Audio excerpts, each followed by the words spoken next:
Sarah Michelle Gellar évoque débuts compliqués au cinéma.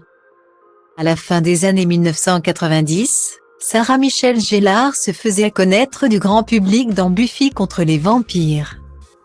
Rôle principal de la série à succès arrêté en 2003, l'actrice américaine qui a depuis campé plusieurs autres personnages reste sans aucun doute l'éternelle Buffy Summey, la blonde tueuse de vampires.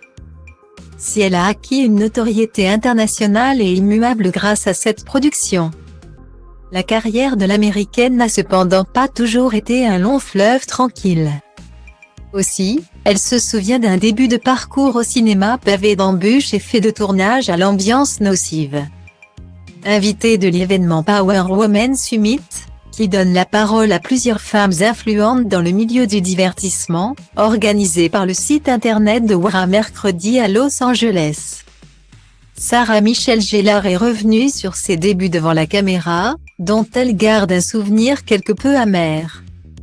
Au cours de l'entretien, celle qui a fait une pause après le décès de Robin Williams a remarqué avoir mal vécu son évolution sur des plateaux presque exclusivement dirigés par la gente masculine et sur lesquels la sororité n'était pas de mise.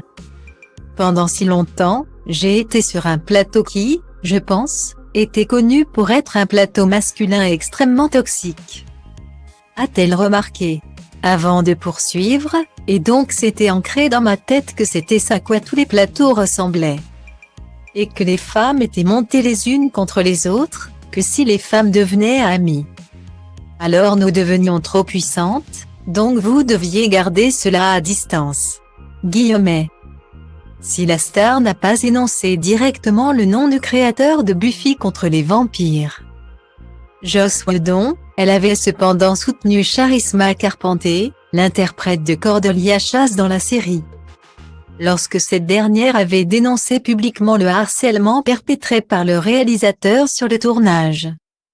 Suite à ces mauvaises expériences, Sarah Michelle Gellar remarque l'importance d'accorder plus de pouvoir aux femmes encore trop peu nombreuses au poste de direction. Maintenant que j'ai eu l'occasion de travailler avec beaucoup plus de femmes et d'hommes qui soutiennent également les femmes, j'ai réalisé à quel point l'expérience peut être facile, mais, malheureusement, nous en sommes encore à ce stade où tous ces départements doivent souvent être occupés par des femmes pour que nous ayons une voix.